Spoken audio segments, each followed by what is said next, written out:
Principle of calorimetry यानी कैलोरीमिति का सिद्धांत।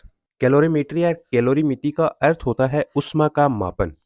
तो समझते हैं हम ऊष्मा का मापन किस प्रोसेस में ये करती है और क्या इसका सिद्धांत है। तो देखिए अपने पास में कोई भी दो वस्तुएं हैं, अलग अलग टेम्परेचर की हैं। ठीक है, एक गर्म है एक ठंडी है। इसका टेम्परेचर मान लीजिए T1 है और इसका टेम्परेचर है T2। अब हम क्या करते हैं, इन्हें किसी एक पात्र के अंदर मिक्स करते हैं। ठीक है, ये वस्तु है पहली और ये वस्तु है दूसरी, दोनों को हमने मिला दिया, एक मिक्सचर तैयार कर लिया। अब मिक्स करने पर क्या होगा, यहाँ पे मैंने बताया था कि T1 इज ग्रेटर देन है T2, यानी ये वाली वस्तु गर्म है फर्स्ट वाली और सेकंड वाली है ठंडी। ऊष्मा का प्रवाह किधर होता है, अधिक तापमान से कम तापमान वाली वस्तु की तरफ। इसका मतलब फर्स्ट ऑब्जेक्ट से सेकंड ऑब्जेक्ट के अंदर ऊष्मा फ्लो होगी और एक समय ऐसा आएगा कि ये ऊष्मा प्रवाहित होना बंद हो जाएगी। ठीक है, हीट ट्रांसफर बंद हो जाएगा। वो सिचुएशन कौन सी होती है, वो होती है जब दोनों वस्तुओं का टेम्परेचर हो समान, इक्वल टेम्परेचर हो जाएगा, तब हीट फ्लो बंद हो जाएगा। ठीक है, इसे हम तापीय साम्य अवस्था बोलते हैं। तो ये इस प्रकार की प्रोसेस होती है कैलोरीमेट्री में। अब हम देखते हैं कि इसका सिद्धांत क्या है। तो सिद्धांत आप यहीं से ही समझिएगा। यहाँ से देखिए मैंने आपको बताया कि हीट ट्रांसफर हो रही है। इसका मतलब यहाँ से समझे तो ऑब्जेक्ट पहला है वो हीट दे रहा है और ऑब्जेक्ट दूसरा है वो हीट गेन कर रहा है। ठीक है, ये कर रहा है रिलीज और ये कर रहा है गेन। इसका मतलब जितनी हीट फर्स्ट ऑब्जेक्ट रिलीज करेगा उतनी की उतनी हीट सेकंड ऑब्जेक्ट गेन कर लेगा। इसलिए स्टेटमेंट बनेगा दी गई हीट इक्वल्स टू ली गई हीट, यानी Q released equals to Q gain. ये दी गई हीट है फर्स्ट ऑब्जेक्ट के द्वारा और ये सेकंड ऑब्जेक्ट के द्वारा ली गई हीट है। जितनी हीट फर्स्ट ऑब्जेक्ट देगा उतनी की उतनी सारी हीट सेकंड ऑब्जेक्ट ले लेगा। इसी प्रिंसिपल के आधार पर कैलोरीमिति से संबंधित हम न्यूमेरिकल सॉल्व करते हैं। यहाँ से हमें देखने को मिला कि Q release equals to Q gain, यानी जितनी ऊष्मा निकली उतनी अवशोषित कर ली गई। इसका मतलब कैलोरीमिति है वो ऊष्मीय ऊर्जा का संरक्षण सिद्धांत है, यानी इसके अंदर ऊष्मीय ऊर्जा का संरक्षण होता है। संरक्षण का मतलब जितनी हीट कोई ऑब्जेक्ट दे रहा है, दूसरा ऑब्जेक्ट अगर वो पूरी की पूरी अवशोषित कर लेता है, इसका मतलब है ऊष्मीय ऊर्जा का संरक्षण हो रहा है वहाँ पे।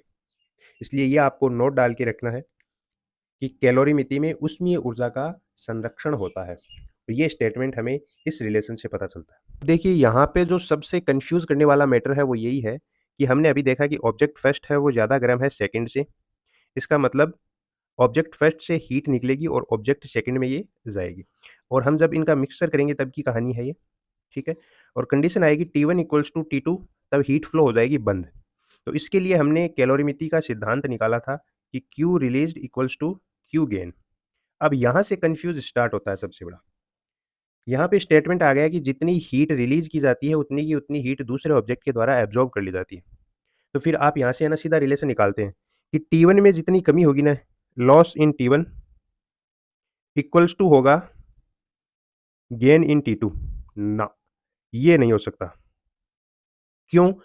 क्योंकि हीट के फॉर्मूला में आप जानते हैं वो होता है mc डेल्टा T, है ना, Q equals to mc delta T। आपको टेम्परेचर डिफरेंस निकालना होगा, तो टेम्परेचर डिफरेंस कितना आएगा, Q अपॉन mc। यहाँ से आप देख पा रहे हैं कि ये मास और स्पेसिफिक हीट कैपेसिटी दोनों पर डिपेंड करेगा। आपको किसी एक वस्तु का द्रव्यमान ज़्यादा दे दिया जाएगा, किसी दूसरे का कम दिया जाएगा। हो सकता है दोनों वस्तुएं अलग अलग हों तो उनकी हीट कैपेसिटी भी अलग अलग होगी, है ना। तो टेम्परेचर है वो, ये ज़रूरी नहीं है कि जितना एक वस्तु टेम्परेचर अपना लॉस करती है दूसरा उतने का उतना गेन करे, ना। लेकिन हाँ, हीट अगर जितनी लॉस होगी दूसरी वस्तु द्वारा उतनी गेन कर ली जाती है। तो ये बात आपको बड़े ध्यान से याद रखनी है, बड़े काम की बात है ये। अब देखिए ये हमारा मिक्सचर है जहाँ पे T1 इक्वल्स टू T2 है, दोनों का टेम्परेचर सेम है और वो मान लेते हैं हम मिक्सचर का टेम्परेचर है अब थीटा। ठीक है, इसे आप टी मिक्सचर बोल दो चाहे थीटा से डिनोट कर दो। अब मेन बात आती है कि ये जो टेम्परेचर ऑफ मिक्सचर है यानी थीटा, ये किन के बीच में रहेगा। तो ये T1 से तो होगा छोटा और T2 से होगा बड़ा, यानी जो गर्म वस्तु ही उससे तो कम होगा मिक्सचर का टेम्परेचर और जो ठंडी वस्तु थी उससे ज़्यादा होगा मिक्सचर का टेम्परेचर। क्लियर, यानी सबसे गर्म और सबसे ठंडी वस्तु के बीच में एग्जिस्ट करता है। ये ना तो T1 के बराबर हो सकता है और ना ही T1 से बड़ा हो सकता है और ना ही T2 के बराबर हो सकता है और ना ही T2 से छोटा हो सकता है। यानी मिक्सचर का टेम्परेचर गर्म वस्तु से ज़्यादा नहीं हो सकता और ठंडी वस्तु से कम नहीं हो सकता। अब देखिए कैलोरीमेट्री का प्रिंसिपल पढ़ते हैं या कैलोरीमिति हम पढ़ते हैं तो यहाँ पे मिक्सचर हम क्रिएट करते हैं तो उसके अंदर हमें 2 कंडीशंस प्राप्त होती हैं। फर्स्ट कंडीशन ये है कि 2 पदार्थों को हमने मिक्स किया, मिक्सिंग, और इस मिक्सिंग में केवल टेम्परेचर चेंज हुआ, केवल टेम्परेचर चेंज हुआ, ठीक है? ये कंडीशन कब हो सकती है? जब हम सेम स्टेट के मैटर्स लेते हैं, पदार्थ लेते हैं। जैसे या तो आप लिक्विड के अंदर प्रयोग करो कि वो लिक्विड ही रहे पूरी प्रोसेस में, या सॉलिड लो और वो सॉलिड ही रहे, या गैस ले तो वो गैस ही रहे। जैसे हम एक बीकर में गर्म पानी लेते हैं और एक में ठंडा लेते हैं, फिर इसका मिक्सचर तैयार करते हैं, तो इसमें केवल टेम्परेचर चेंज होता है, कोई अवस्था परिवर्तन नहीं होती है। जो इसका सेकंड टाइप आता है मिक्सिंग का, उसके अंदर हम लेते हैं कि फेज भी चेंज हो और टेम्परेचर भी चेंज हो। Temperature and phase both are change. जैसे हम लें 0 डिग्री सेंटीग्रेड की बर्फ और एक बीकर में लें हम बहुत ज़्यादा गर्म पानी, ठीक है? गर्म पानी। मिक्सिंग करें हम, यानी बर्फ को इस गर्म पानी में डालें, तो अब देखिए बर्फ है वो पानी में परिवर्तित होगी, इसका मतलब अवस्था परिवर्तन हुआ, और फिर उसका टेम्परेचर 0 डिग्री सेंटीग्रेड से इंक्रीज होगा। इसका मतलब टेम्परेचर भी चेंज हो रहा है और अवस्था भी चेंज हो रही है। तो इस प्रकार की 2 कंडीशन हमें प्राप्त होती हैं मिक्सिंग के अंदर। तो चलिए एक-एक को हम समझते हैं।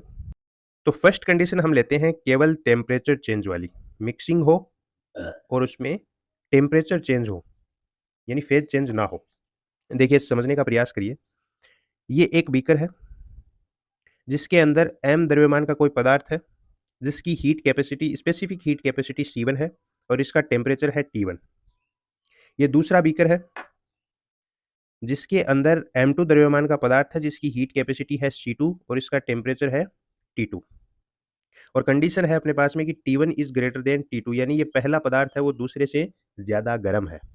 इसका मतलब मिक्सिंग में हीट फ्लो फर्स्ट से होगी सेकंड की तरफ। चलिए इतना हम समझ चुके हैं। अब हम करेंगे इसकी मिक्सिंग।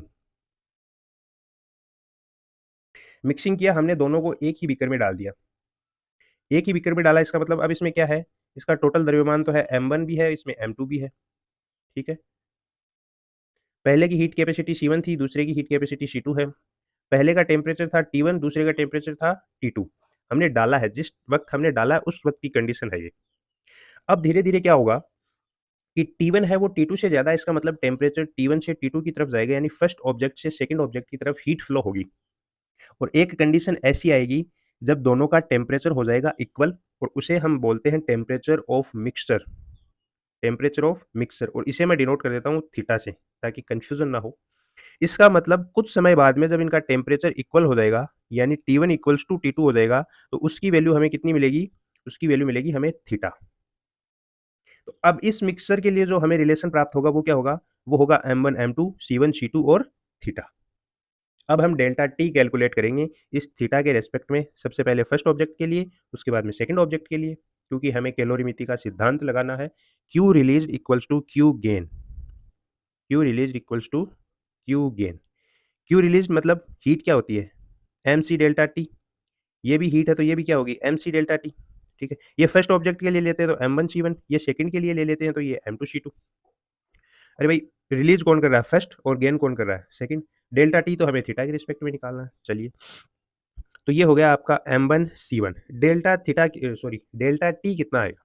फर्स्ट के लिए देखिए, टेम्परेचर T1 T2 से बड़ा है, इसका मतलब T1 गर्म है, और मैंने आपको बताया था कि मिक्सचर का टेम्परेचर है वो T1 और T2 के बीच में रहता है, ठीक है? इसका मतलब फर्स्ट के लिए हमें डेल्टा टी निकालना होगा, तो आप केवल इस पे फोकस कीजिए, और यहाँ से आप देख पा रहे हैं कि T1 है वो थीटा से बड़ा है, इसका मतलब डेल्टा टी आएगा T1 minus theta equals to, यहाँ पे देखिए ये है M2 C2 delta T. Second के लिए आप देख रहे हैं तो ये रिलेशन है थीटा ग्रेटर देन T2, इसका मतलब डेल्टा टी आएगा थीटा माइनस T2। ये लो, ये रिलेशन है। क्लियर है? प्रिंसिपल ऑफ कैलोरीमेट्री से हमें ये रिलेशन मिला। अब हम यहाँ से जो मिक्सर का टेम्परेचर है थीटा, उसके लिए फॉर्मूला क्रिएट करेंगे।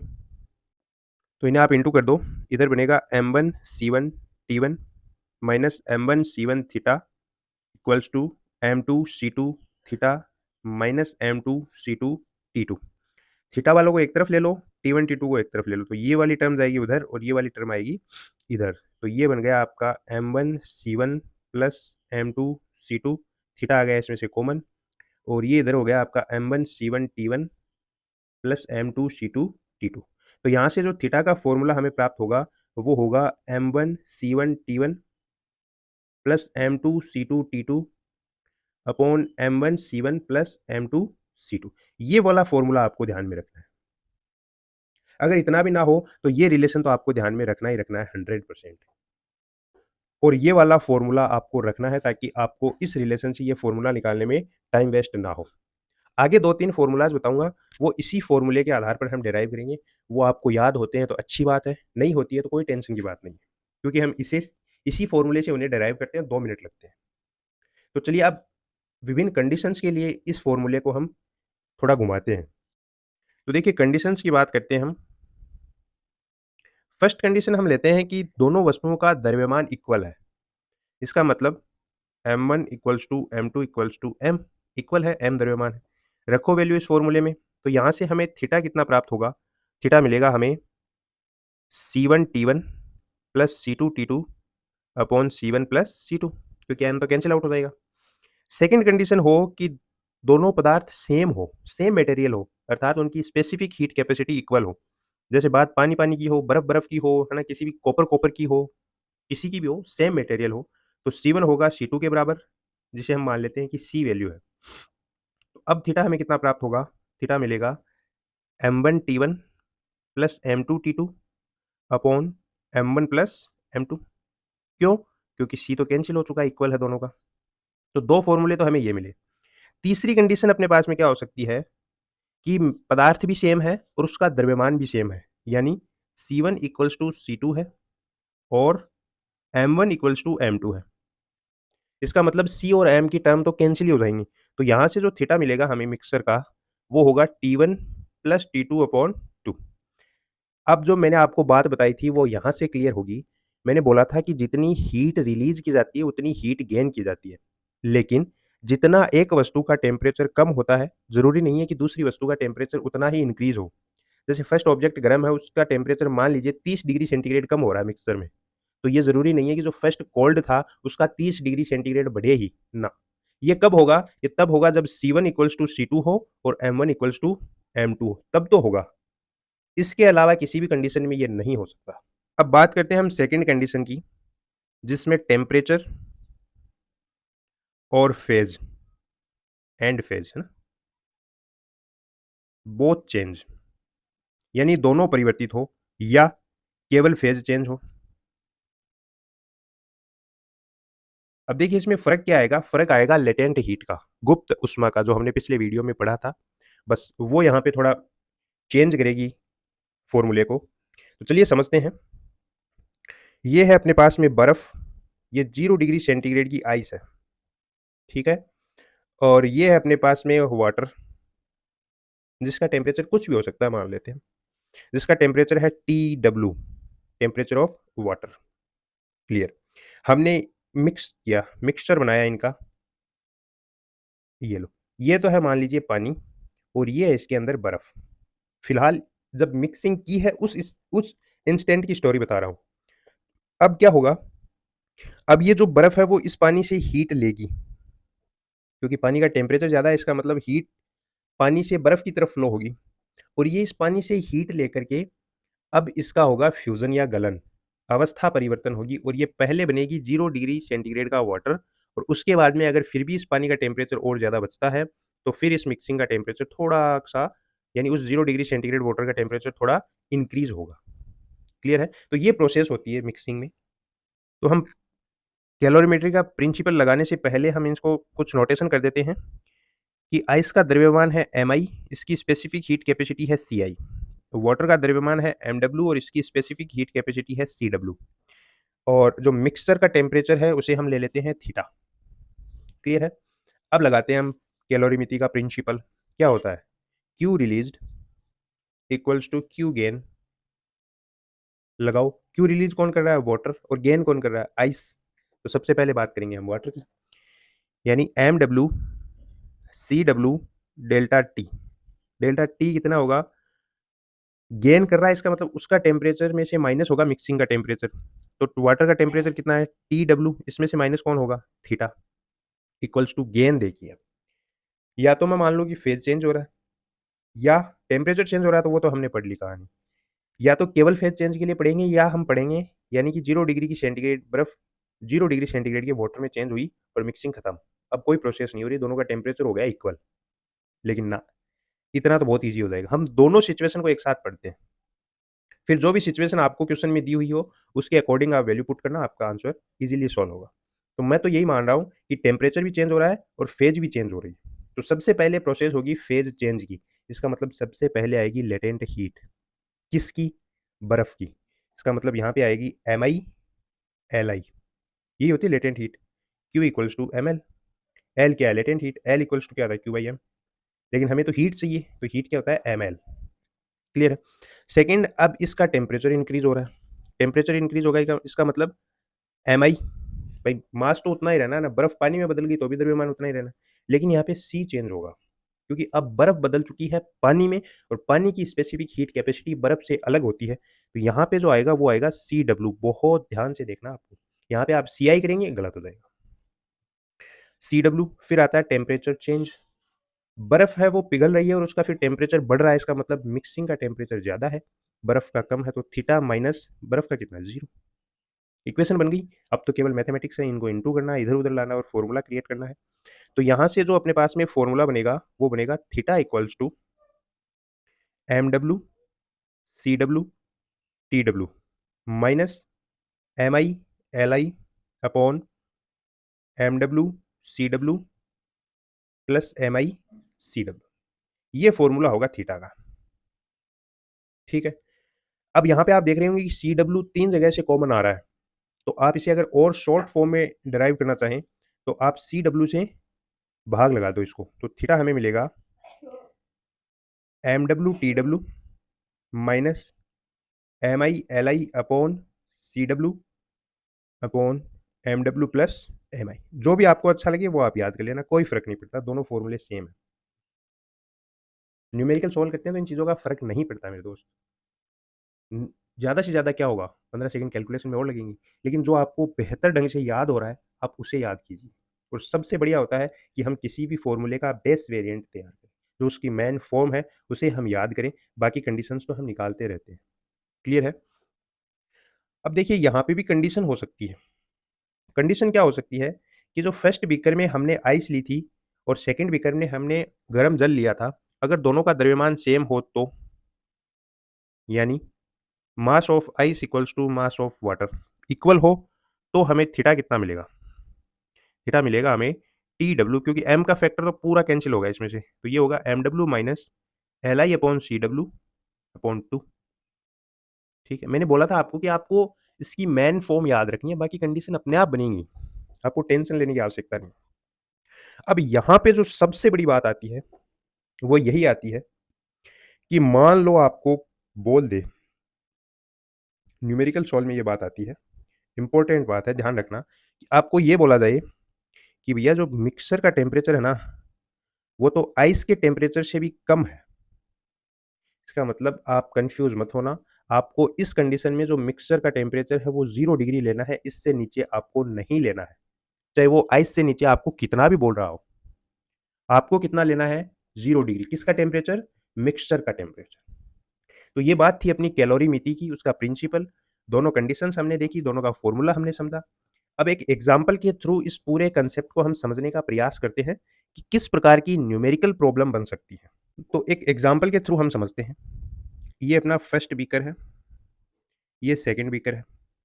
अब देखिए दिया हुआ क्या है, आपको दिया हुआ है 100 ग्राम। इसमें क्या है, मैं पहले बता देता हूँ, इसमें है वाटर, ठीक है, और इसमें है कॉपर। यानी आपको पानी और कॉपर का मिक्सचर बनाना है और फिर कैलोरीमिति के सिद्धांत से इनका टेम्परेचर वगैरह जो भी पूछे वो आपको कैलकुलेट करना है। तो अगर आपको प्रिंसिपल पता है तो फिर आप जो भी पूछे सब निकाल सकते हो। तो चलिए समझते हैं। सबसे पहले आपको दिया हुआ है, अलग पेन से लिखते हैं, कि 100 ग्राम वाटर, ठीक है, और इसका टेम्परेचर आपको दिया हुआ है 90 डिग्री सेंटीग्रेड। दूसरा आपको दिया हुआ है कि 20 ग्राम तो है कॉपर और इसका जो टेम्परेचर है वो है 20 डिग्री सेंटीग्रेड। आपको क्या करना है? मिक्सिंग करनी है।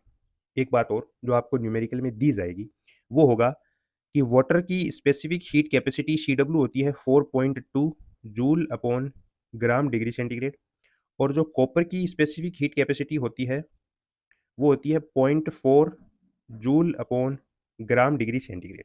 यानी आपको तो सब कुछ दे दिया, मिक्सिंग का टेम्परेचर ही पूछ सकता है अब, क्योंकि इसमें भी एम सी डेल्टा टी पूरा दिया हुआ है और इसमें भी एम सी डेल्टा पूरा दिया हुआ है। तो अब आपको थीटा ही पूछा जाएगा, इतना कन्फर्म आपको हो गया होगा शायद, अगर आपने पीछे वाली थ्योरी और उसका जो कंसेप्ट है वो अच्छे से पढ़ा है तो। अब हम बनाते हैं मिक्सिंग। मिक्सिंग की कंडीशन ये है कि हमने वाटर और कॉपर दोनों को मिक्स कर दिया है। इसका मतलब जिस इंस्टेंट पे हमने मिक्स किया तब कंडीशन क्या थी, 100 ग्राम वाटर, 90 डिग्री सेंटीग्रेड उसका टेम्परेचर और 4.2 उसकी स्पेसिफिक हीट कैपेसिटी। उसके बाद में इधर से मिला था वो था 20 ग्राम कॉपर, इधर है वाटर, इधर है कॉपर, ठीक है। 20 ग्राम मिला था कॉपर, उसका टेम्परेचर था 20 डिग्री सेंटीग्रेड और उसकी स्पेसिफिक हीट कैपेसिटी है 0.4। अब देखिए मिक्सिंग होगी तो क्या होगा, हीट फ्लो होती है high temperature to low temperature. इसका मतलब वाटर से हीट रिलीज होगी और कॉपर के द्वारा हीट गेन की जाएगी। इसका मतलब वाटर का टेम्परेचर डाउन होगा और कॉपर का टेम्परेचर इंक्रीज होगा, और ऐसे होते होते हमें एक संतुलित टेम्परेचर थीटा प्राप्त होगा मिक्सचर का। उसके बाद में ना टेम्परेचर चेंज होगा ना हीट का फ्लो होगा, यानी टेम्परेचर ऑफ वाटर बराबर हो जाएगा टेम्परेचर ऑफ कॉपर के। यही मिक्सिंग होती है। ओके, यानी हमें थीटा कैलकुलेट करना। इसका मतलब हमें कैलोरीमिति का प्रिंसिपल लगाना होगा। क्या होता है, Q release equals to Q gain. बहुत सिंपल, क्यू रिलीज कौन कर रहा है, वाटर, इसका मतलब M W C W delta T. Q gain कौन कर रहा है, कॉपर, क्योंकि इसका टेम्परेचर लो है। ये हो गया आपका M copper C copper delta T. Value put कर दो। चलिए वैल्यू रखते हैं। एम डब्ल्यू पानी का द्रव्यमान हमें दिया हुआ है 100 ग्राम, यानी 100 इंटू कॉपर, सी डब्ल्यू की वैल्यू हमें पता है 4.2 इंटू डेल्टा टी। देखिए वाटर का टेम्परेचर ज़्यादा है, कॉपर का कम है, इसका मतलब जो मिक्सर का होगा उसका टेम्परेचर कॉपर वाले से तो ज़्यादा होगा और वाटर वाले से कम होगा। इसका मतलब वाटर वाले की बात करेंगे तो डब्ल्यू माइनस थीटा आएगा और कॉपर वाले की बात करेंगे तो थीटा माइनस कॉपर आएगा। तो यहाँ पे डब्ल्यू माइनस थीटा, डब्ल्यू का टेम्परेचर यानी वाटर का टेम्परेचर कितना है 90, तो ये हो गया 90 माइनस थीटा। इधर आएगा एम कॉपर कितना हुआ है 20 ग्राम और इस सी कॉपर की वैल्यू 0.4 इंटू डेल्टा टी कितना होगा थीटा माइनस 20 डिग्री। क्लियर है। अरे ये डेल्टा टी आपको कंफ्यूज कर सकता है, इसके लिए मैंने आपको बताया था कि डेल्टा थीटा कहाँ पॉसिबल है, गर्म वाले से छोटा और ठंडे वाले से बड़ा, फिर आप डेल्टा टी आसानी से कैलकुलेट कर सकते हैं। चलिए अब तो केवल मैथमेटिक्स बची है, इसे आप घुमा फिरा के सॉल्व करेंगे तो ये आपका लास्ट में बचेगा 428 थीटा इक्वल्स टू 37,800 प्लस 160, है ना। इसको कैलकुलेट करेंगे तो आपको ये वैल्यू प्राप्त होगी। फिर आपको यहाँ से थीटा इक्वल्स टू मिलेगा, ये बन जाएगा आपका 37,960 बटा 428, यानी थीटा की वैल्यू आपको मिलेगी 88.7 डिग्री सेंटीग्रेड। अब आप ही देख लो, ठीक है, ये हमें मिक्सर का टेम्परेचर मिल गया। अब आप यहाँ से देख लो कि क्या जो वाटर ने टेम्परेचर अपना रिड्यूस किया उतना ही क्या कॉपर ने गेन किया है, ना ना ना। वाटर ने तो कितना किया है, लगभग 1 डिग्री सेंटीग्रेड, जबकि कॉपर ने कितना गेन किया है 20 से 88 गया है, 68 या 69 डिग्री सेंटीग्रेड गेन किया है। इसीलिए ही टी डब्ल्यू जितना लॉस करता है टी कॉपर उतना गेन नहीं करता है। ये केवल हीट के लिए ही सत्य है, यानी उसमें ऊर्जा का संरक्षण ही हमें दर्शाया जाता है कैलोरीमिति के प्रिंसिपल के द्वारा। तो ये था अपना कैलोरीमिति का सिद्धांत। फिलहाल इस वीडियो में इतना ही, मिलते हैं नेक्स्ट वीडियो में। Thanks for watching.